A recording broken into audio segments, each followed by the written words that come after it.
再一次同心禱告。父神，我哋打開你嘅說話，我哋再一次求你嘅靈幫助我哋喺呢段嘅時間去明白你自己喺聖經裏邊嘅教導。主啊，我哋需要你嘅話語俾我哋亮光，以致我哋嘅生命能夠可以繼續嘅去前行。我哋再一次將自己仰望交託，將時間交託，將呢段嘅信息交託，祈禱奉耶穌基督嘅名求，阿們。弟兄姊妹平安。我正話我哋讀呢段嘅經文呢，你如果係咁聽呢，就好似聽一個嘅故事。其實喺呢段嘅故事嘅記載裏邊，你感唔感受到係何等嘅黑暗啊？嗰個嘅時代，甚至乎係可以講係一個恐怖嘅時代，係咪啊？你試想一下當時嘅希伯來人，佢哋懷嘅 BB， 當時嘅法老王講要將佢哋抌落尼羅河，殺死佢哋。喺黑暗嘅時代，神係咪依然掌權呢？我哋睇到聖經三番四次提醒我哋，喺黑暗嘅時候，神依然掌權。睇一睇今時今日，我哋嘅世界係咁混亂。有時我哋感覺到，甚至乎我哋做一個基督徒都非常嘅無奈，似乎好似有一種嘅無力感。但係聖經唔單止只係講歷史，弟兄姊妹，今日你同我讀呢段嘅經文，唔係單單只係回顧有一段咁嘅歷史。其實每次我哋再重新去睇聖經，就係提醒我哋喺最黑暗嘅日子，神從來冇離開。出埃及記正話一開始，我哋睇到呢一段黑暗嘅歷史。新嘅法老王唔認識約瑟，約瑟曾經係何等嘅地位，一人之下萬人之上嘅一個宰相。約瑟嘅故事我哋好熟悉，但係過咗一段好長嘅時間，新興起嘅法老王甚至乎唔知道邊個叫做約瑟。咁樣呢，如果你想知道約瑟係邊個呢？咁樣你翻去睇創世記，嗰段係一段非常輝煌嘅日子。希伯來人、以色列人喺當時，佢哋享受咗一段非常國泰民安嘅日子。但係我哋知道歷史不斷嘅進前嘅時候，過咗一段時間，人已經唔認識約瑟。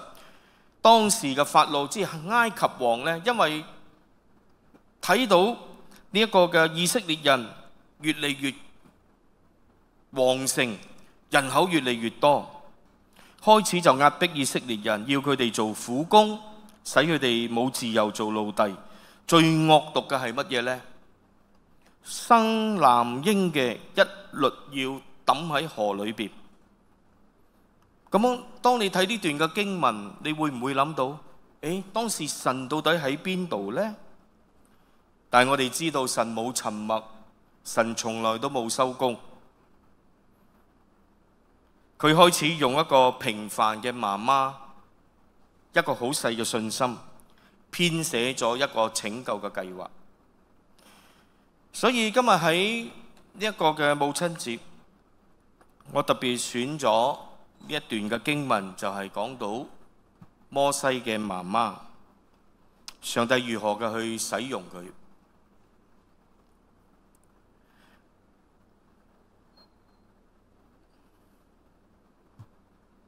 喺黑暗嘅時代，神冇沉默，佢用一位媽媽開始咗呢個拯救嘅計劃。嗱，我哋如果係睇返呢個出埃及記嘅第2章第1到第2節，我哋睇到一位媽媽嘅信心，其實係對神嘅信靠。其實佢唔係唔怕，而係佢信得過神。摩西嘅媽媽嘅名叫做約基別。呢個約基別，呢個希伯來夫人，只不過係一個無權無勢，喺埃及法老壓迫下懷孕生仔，已經係一個好大嘅勇氣。所以我哋睇到佢之所以咁將 BB 藏起嚟3個月，因為嘅時候嘅餘齡已經下咗啦，所有嘅希伯來嘅男嬰都要死，甚至乎正話嗰段嘅經文提醒我哋，嗰啲接生婆已經收到王命，你哋為希伯來婦人接生嘅時候，所有嘅男嬰一律要抌喺尼羅河浸死佢，或者唔好俾佢出世。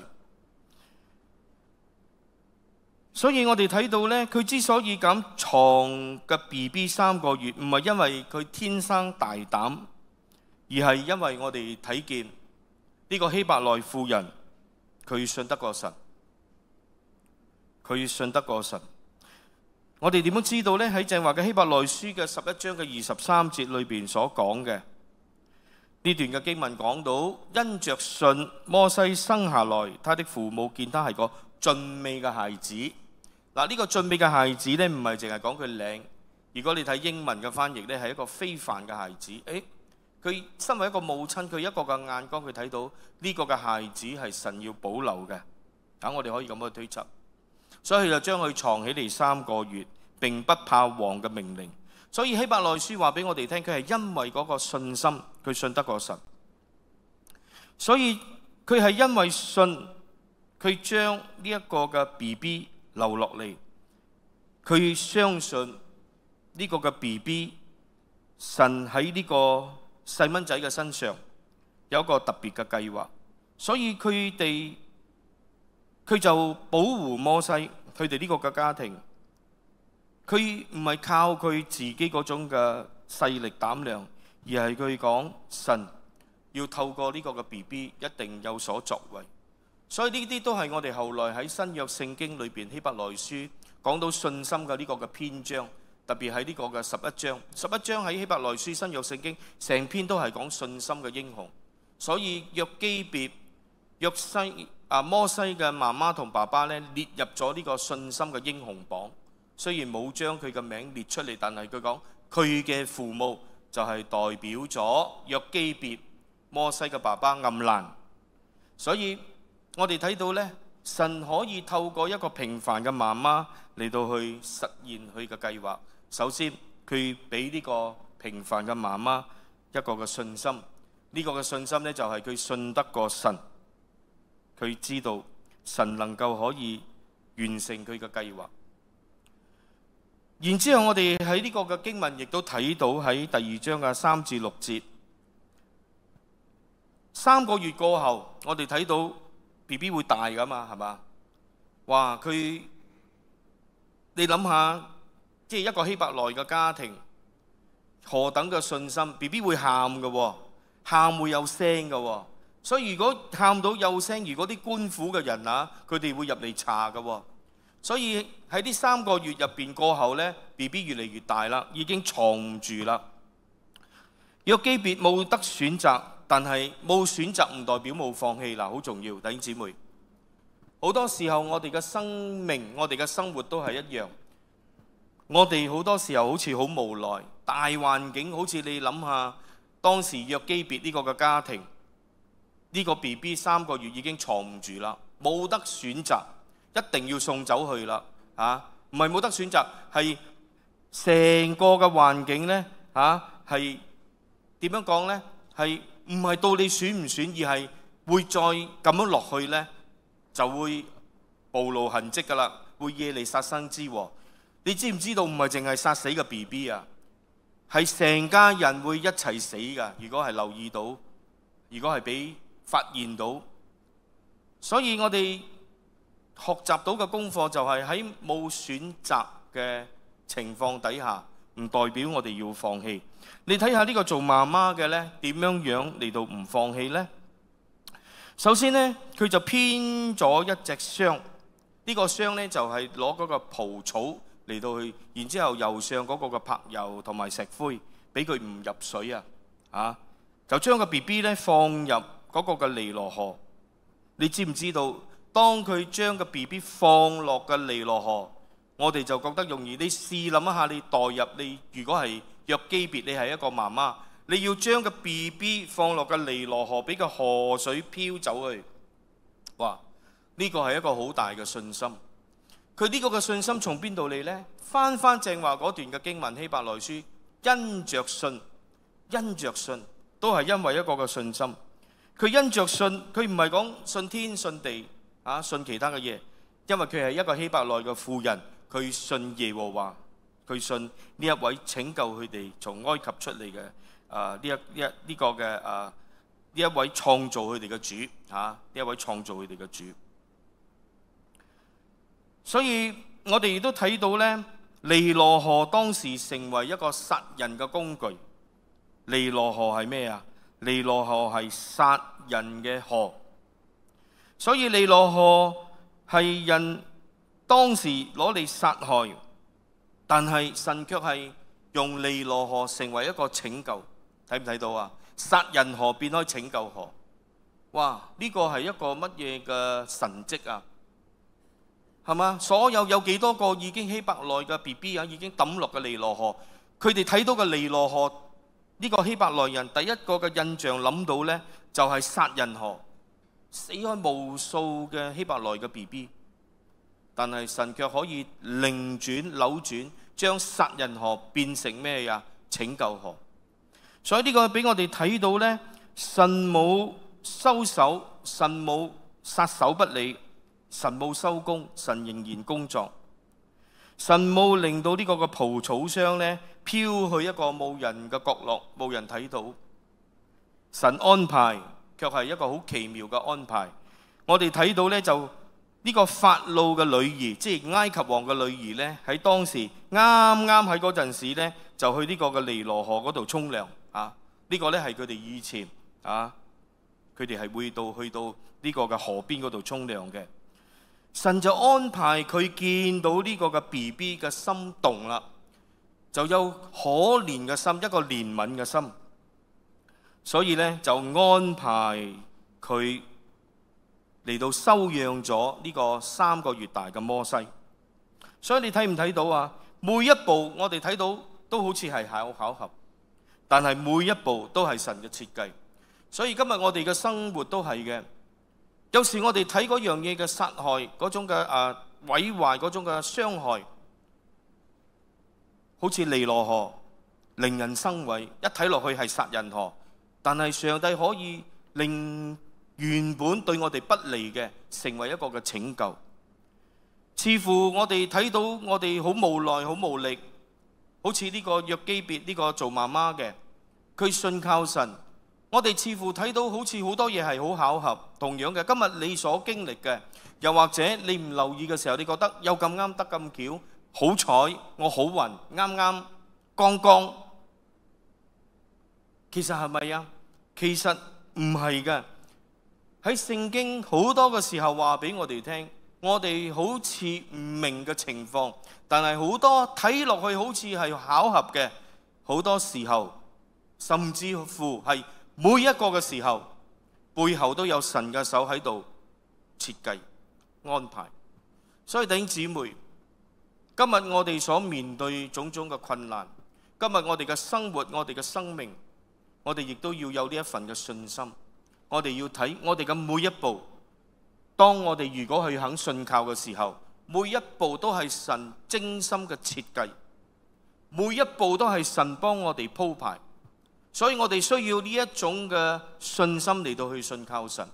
我哋信靠神嘅意思唔係憑我哋嘅勢力，唔係憑我哋嘅地位，唔係憑我哋嘅財富，唔係憑我哋嘅智慧，唔係憑我哋嘅學識，唔係憑我哋嘅地位，而係憑我哋有一位全能嘅上帝，佢掌管我哋嘅生命，就好似佢掌管約基別、暗蘭呢個媽媽、呢個爸爸佢嘅家庭。呢個嘅家庭係一個不得了嘅家庭，所以我希望呢，喺呢個嘅父親節嘅時候，下個月呢，我就講呢個嘅家庭，一個屬靈嘅家庭，一對屬靈嘅父母，佢點樣去養育佢嘅家庭。今日我哋講返約基別呢個嘅婦女，特別強調佢對神嗰個嘅信心，每一步睇落去係巧合，但係都係神嘅設計。神唔止係咁，神仲安排咗摩西嘅姐姐邊個啊？Miriam 米利暗走到埋去法老嘅女嘅面前，建議要唔要我幫你揾個奶媽啊？哇！係咪好醒啊？米利暗啊 ，Miriam， 摩西嘅姐姐啊，呢個係一個好精靈嘅一個嘅女孩子，佢就行埋嘅法老嘅女嗰度 ，Auntie 啊，呢個 BB 咁可愛，不如我幫佢揾個奶媽乳養佢啦。法老嘅女兒咧聽到咧好開心結果咧約基別咧就即係親生摩西親生嘅媽媽咧就俾法老嘅女兒咧聘請成為摩西嘅奶媽，其實就係親阿媽。哇，係咪真係有咁巧啊？哇，嗰種背後嗰種嘅佈局，嗰種嘅設計，所以我哋嘅神嗰種嘅設計，每一步都係上帝嘅帶領。所以嗱，結果點呢？結果呢，約基別咧可以自己湊翻自己個仔。哇！唔單止係咁，我仲有人工收喎。哇，係咪好正啊？哇，真係係神先做到啲咁嘅嘢出嚟嘅啫嘛。可以唔使死嘅 BB 喺一個安全嘅地方，係咪啊？並且係一個好嘅環境喺皇宮裏邊。當然嘅時候佢未入宮啦，係因為要佢乳養啊嘛，就帶佢翻自己嘅屋企，就原本係親阿媽嘅，就變咗奶媽。變咗奶媽咧，仲夾有人工。哇！真係，你諗下我哋嘅神只有你諗唔到，冇神做唔到，係咪？感謝主。所以當你睇啲咁嘅經文咧，你好興奮嘅，好開心嘅。哇！原來我哋嘅神係咁正嘅。所以今日你遇到咩嘅問題，你覺得死梗啦，或者梗死啦，唔好咁快打定輸數。睇唔睇到背後神每一步嘅精心嘅設計？到最後，所有信靠神嘅人都要俾神嚟到拯救，而且超過我哋所想所求，湊翻自己嘅 BB 唔使死，翻屋企成為佢嘅乳糧，甚至乎仲有人工收。哇！所以你睇神唔單止拯救咗摩西，仲祝福咗呢個嘅媽媽，翻轉頭嚟到讓翻自己嘅仔。哇！真係我哋睇到，所以弟兄姊妹，有時喺冇得選擇嘅時候，當我哋唔放棄嘅時候，但係我哋要學識愛放手。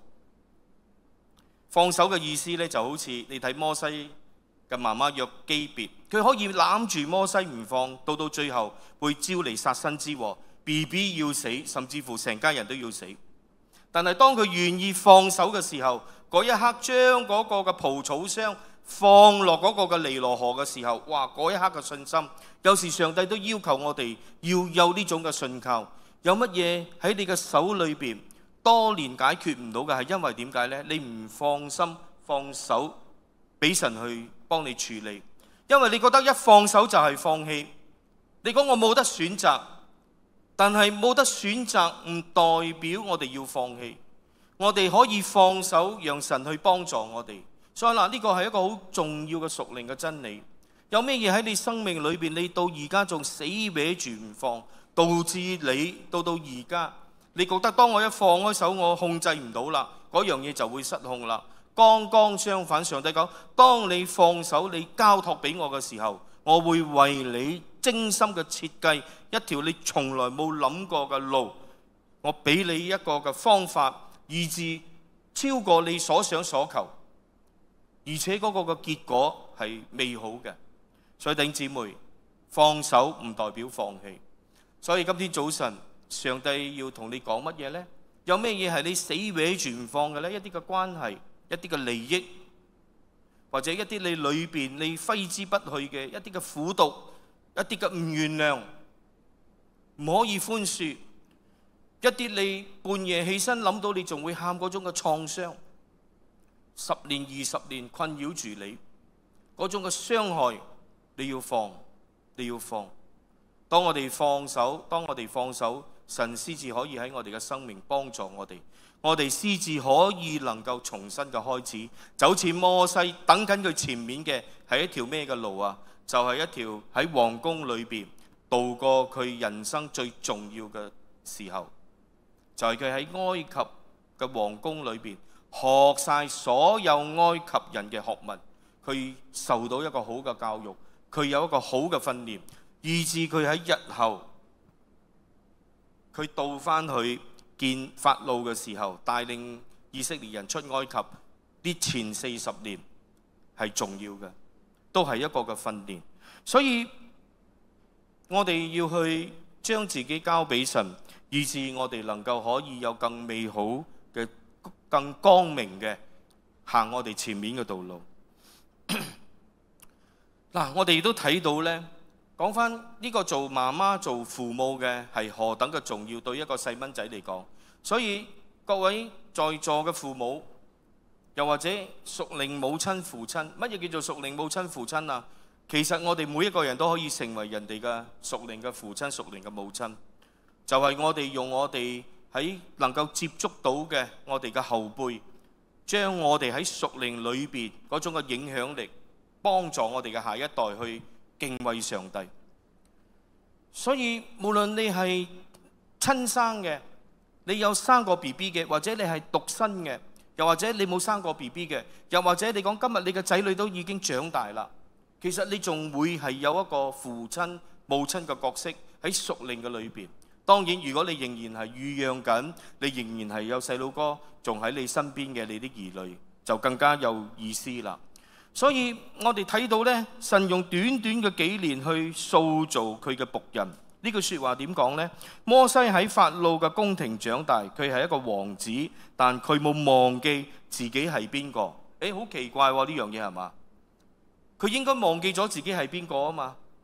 但係我哋睇到喺呢個嘅摩西剛剛出嚟嘅時候呢，佢為着佢自己同胞受壓迫，佢為佢哋出頭。到最後點啊？到最後導致佢呢要逃到去荒野，因為點解？佢殺死嗰啲欺壓佢希伯來同胞嗰啲嘅埃及人。所以摩西，我哋就問啦，佢唔係40年喺呢個嘅同埃及人喺呢個嘅宮廷皇宮裏邊成長咩？點解佢嘅意識裏邊，點解佢會咁睇重佢自己係一個希伯來人啊？到底幾時影響到佢㗎？所以就係我哋睇到呢，就係因為佢細個嘅時候嗰幾年，你知唔知道希伯來？我哋餵 BB 食人奶，而家餵到幾多歲㗎？希伯來近東啊，最少係3年幾嘅，3歲幾嘅，有啲餵到4、5歲仲過大嘅。所以咧，佢哋嗰種嘅文化意思即係講咧，仲食緊人奶嘅，即係母乳嘅。所以摩西就喺前面嗰幾年就住喺佢爸爸媽媽嘅屋企啦，因為佢仲需要食人奶啊嘛。所以我哋估計咧，最少係有3年幾，甚至乎4年、5年，係同佢自己希伯來嘅父母呢個嘅約基別同埋暗蘭佢嘅爸爸咧，米尼暗或者亞倫佢哋一齊成長㗎。所以前面呢幾年咧就影響咗佢嘅一生啦。縱使過後嘅30幾年，佢喺呢個嘅埃及皇宮成長，但係早期嗰幾年呢，呢一對希伯來夫婦呢個呢對佢嘅信仰、對佢嘅身份呢有好清楚嘅教導。嗱，我要表達嘅係乜嘢呢？我要表達嘅就係特別，如果你嘅兒女仲未離開家庭，如果佢仲係好細嘅，好似裏邊啲 BB 咁細嘅啲，好似阿 Sorrel 同埋 Ambrel 呢啲咁細嘅，更加嘅容易將你嗰個屬靈嘅信仰傳遞俾佢。又或者你屋企有一啲嘅少年人，當佢哋仲未離開家庭嘅時候，盡快盡力，又或者喺教會裏邊接觸一啲年輕人嘅，就將我哋呢個屬靈嘅傳承傳俾佢哋。所以你睇唔睇到摩西細嘅時候被教導屬神嘅價值觀？所以我哋嘅主日學，我哋嘅幼稚園喺教會裏邊嘅，我哋點樣去教導將呢個屬靈嘅價值觀傳遞俾我哋嘅下一代，係非常非常嘅重要。所以就算你講你嘅仔女大咗啦，如果你有孫仔孫女，請你將呢個屬靈嘅價值傳承俾佢。你睇到呢個約基別呢個做媽媽嘅，只係前面嗰幾年影響摩西，但係佢一生人佢就明白咗佢自己真正嘅身份，佢敬拜呢一位嘅上帝。呢種屬靈嘅價值係好難得。好可惜，我哋睇到好多好虔誠留喺教會嘅父母，但係仔女大咗就離開咗教會。因為點解？唔係講我哋呢啲做父母嘅佢哋冇去教育，而係我哋講我哋要去睇重去着重佢哋成長嘅過程。但係如果我哋已經盡力啦，佢哋出到去出邊，如果係受到出邊嘅試探或者係衝擊，可能上帝要俾佢哋兜幾個大圈，然之後先至翻嚟。但係我哋亦都睇到好多喺教會成長嘅細蚊仔，係因為本身做父母忽略喺家庭着重呢個屬靈嘅價值。因為點解呢？而家我哋呢個嘅世俗嘅社會，好多嘅時候我哋講其他嘅嘢緊要過翻教會啊！你可以留意一下嘅，翻教會係得閒先至翻嘅，俾細佬哥一個嘅信息。其他嘅嘢重要過翻嚟敬拜上帝嘅。嗱，如果你有呢種咁樣嘅教導嘅方式，細路哥佢好細嘅時候就收到，哦，教會得閒先嚟嘅，上帝得閒先敬拜嘅，所以呢個係一個錯誤嘅價值觀。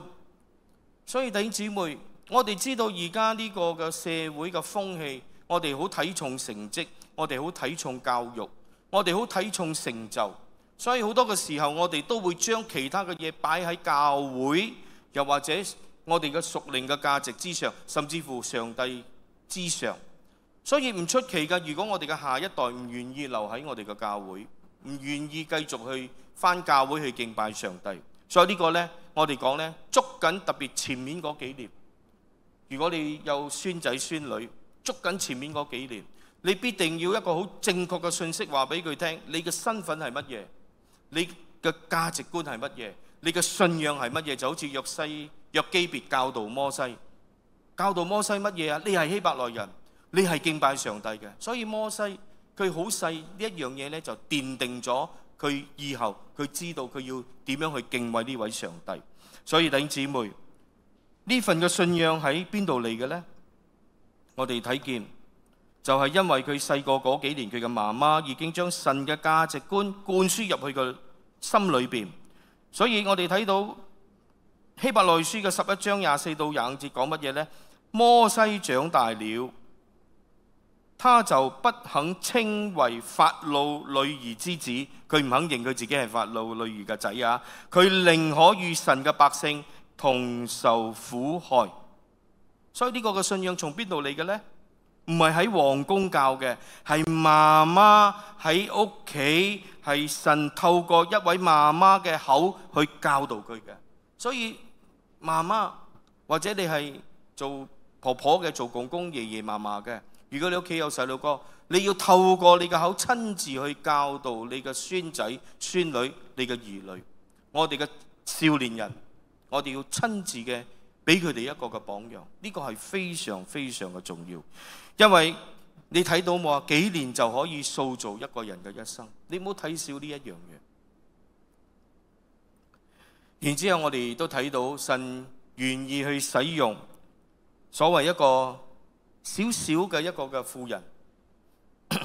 所以如果上帝可以使用摩西嘅媽媽約基別，上帝仍然可以使用你，使用每一個人，只要你願意，神能夠重用你。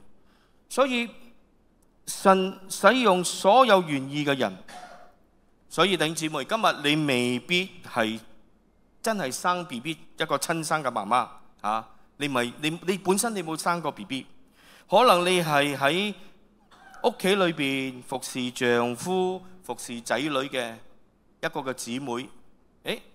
可能你都係有生過 BB 啊！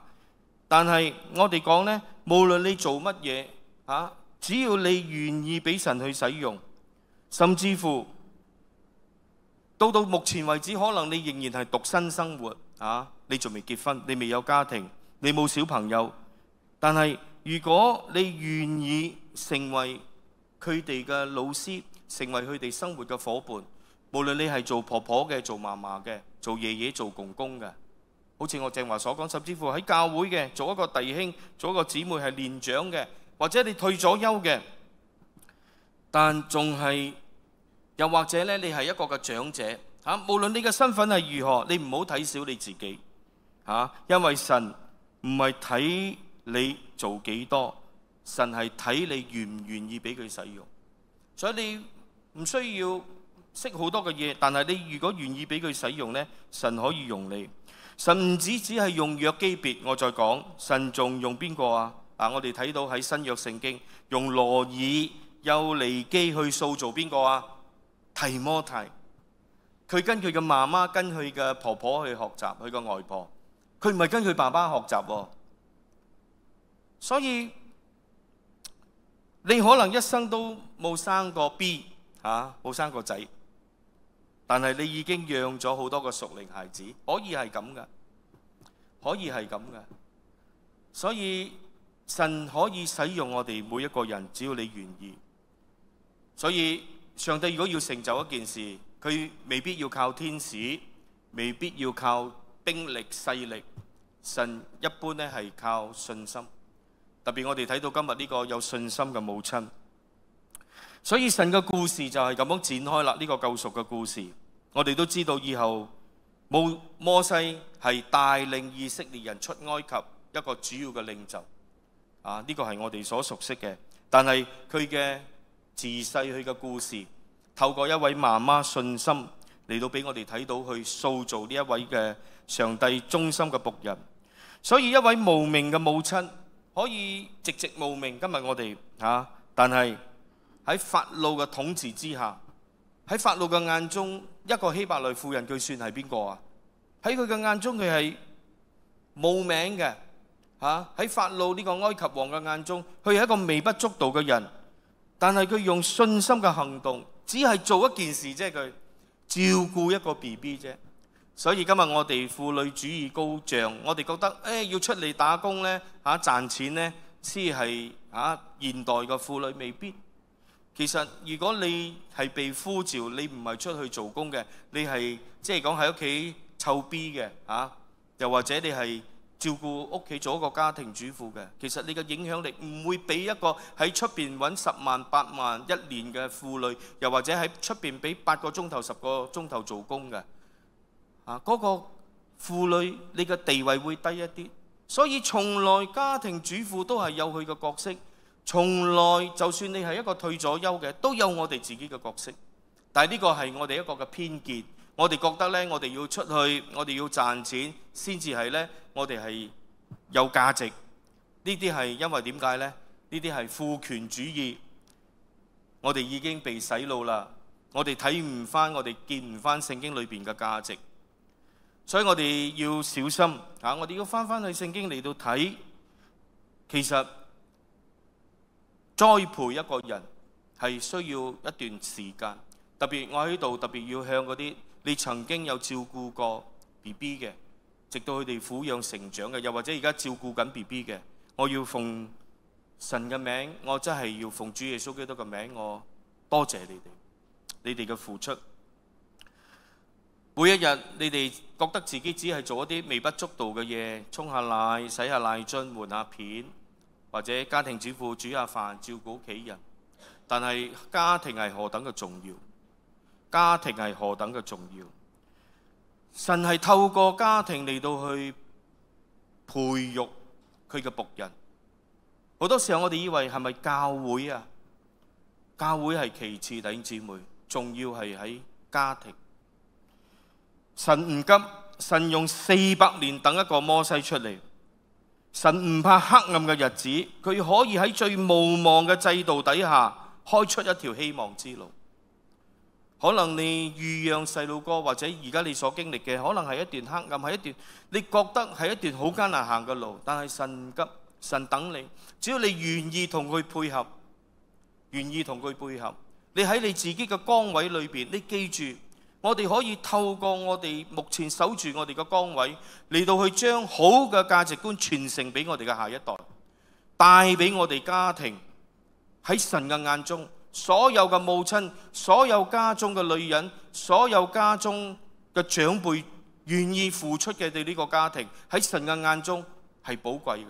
我再講，神唔急，神用400年等一個摩西出嚟，神喺最黑暗嘅時候開一條光明嘅路。同樣今日神可以喺你好枯燥無味，你覺得自己所做嘅嘢，你感覺到好似好冇價值，但係如果你知道你可以願意俾神去使用，用你嘅生命去影響下一代，喺神嘅眼中，你係一個非凡嘅人，你係一個非凡嘅媽媽，你係一個唔普通嘅，喺神嘅眼，唔係喺世界嘅眼中。所以從來唔好睇小你自己而家喺個崗位，從來唔好睇小，用我哋嘅影響力去影響我哋嘅下一代，成為一個嘅榜樣。就算喺教會都係，俾我哋嘅下一代睇到我哋一個點樣去敬畏神一個嘅榜樣，而唔係俾佢哋睇到我哋係一個貪錢嘅人，係一個顛倒是非，係一個冇神價值觀、唔識敬畏神嘅人。嗰個呢，就係一個反面嘅教材。所以我哋需要今日，我哋需要知道，你以為你所做嘅微不足道，但係神可以用嚟改變未來，就好似上帝用摩西嚟到去改變成個希伯來人嘅歷史，係咪啊？如果冇摩西被呼召出嚟，希伯來人嘅歷史要改寫；如果冇當日嘅約基別嗰個信心、嗰個嘅行動，今日希伯來人嘅歷史要改寫。如果希伯來人嘅歷史要改寫，基督嘅歷史都要改寫，成個今日我哋基督教嘅歷史都要改寫。所以一個永恆嘅計劃，當人願意俾神使用，神嘅計劃就會進行啦。所以弟兄姊妹，神係靠佢嘅子民、佢嘅兒女嘅信心嚟到做嘢，唔係靠其他嘅力量。到最後我哋講，神仍然係寫緊你嘅故事，神仍然喺你嘅生活中、你嘅工作中。你係上班一族咩？你係打工嘅咩？你係做事頭咩？或者你喺屋企煮飯，又或者你一個嘅祈禱，或者你對人一啲嘅安慰，或者對人嘅陪伴，種種你看為微不足道嘅。如果你願意俾神使用，神都可以用呢啲你所謂微不足道嘅嘢呢，嚟到去改變好多人嘅一生，嚟到去改變好多人嘅一生，嚟到去改變呢個嘅世界嘅歷史。所以你唔係靠自己頂住，你有神陪你一齊寫呢個人生嘅故事。係佢係你默默，當你煮緊飯啊，做緊好普通嘅嘢啊，做緊一個祈禱，為你嘅仔、為你嘅女、為教會某一個年輕人祈禱嘅時候，神與你同在。係你流淚嘅時候，你為你嘅仔女祈禱流淚嘅時候，神已經用緊你啦。係你陪緊人一啲傷心嘅人傾偈嘅時候，神使用你啦。你為一啲後輩付出耐性嘅時候，喺嗰度神喺度使用你啦。神仍然用你，佢冇停手，佢繼續喺你嘅身邊寫緊佢俾你同佢嘅計劃，嚟到改變某一個人，嚟到改變呢個嘅時代。所以弟兄姊妹，我希望能夠可以透過今日嘅信息，俾我哋去反思。你願唔願意再一次將你自己、你嘅家庭交俾神呢？今日你有唔有一位你覺得你需要去安慰一位傷心嘅媽媽呢？有唔有一件你認為好平凡嘅事，但係你講我透過呢件平凡嘅事，我願意俾神你使用呢？我喺尋日或前日，我聽見我接到一個媽媽嘅電話，一位媽媽，一位老媽媽，一位接近80歲嘅媽媽。我接到佢嘅電話，佢同我講佢有2個女。